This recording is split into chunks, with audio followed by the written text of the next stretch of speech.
WPTV News Brief is sponsored by Culture Homes. Good afternoon to you. I'm Shannon Cake. Thanks so much for joining us here today. Your forecast coming up right here in just a moment. But first, your afternoon headlines. We have now learned Troy Lowry is the man who died in that deadly hit-and-run crash on Blue Heron Bridge early yesterday morning. He was the owner of a company called Get Wet Water Sports.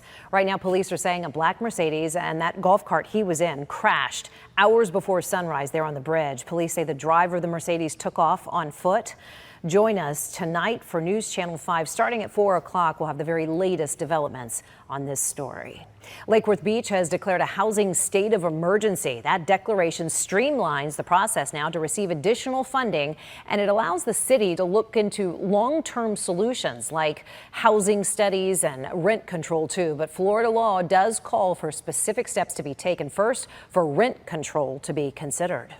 Lawyers returned to a Broward County courtroom for a hearing in the sentencing phase of the Parkland school shooters trial today. Defense attorneys for the gunmen, they want jurors to see brain scans of their client's head. They say it proves he has brain damage, likely caused, they believe, while he was in the womb. Prosecutors, though, say those scans are really irrelevant.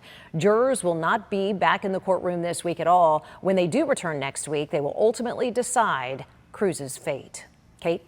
All right, Shannon, for tonight, scattered storms, but ending pretty much by about 8:30, 9 o'clock. Overnight low 77 degrees. Tomorrow, very hot. Some locations almost into the mid-90s. For the boaters, winds out of the south-southwest 5 to 10 knots, seas 1 to 2. Inland waters, we will find a light chop. Now, your first alert 7-day forecast showing some changes coming by the weekend. Friday, Saturday, and Sunday, we're back to our morning coastal showers, followed by afternoon inland storms.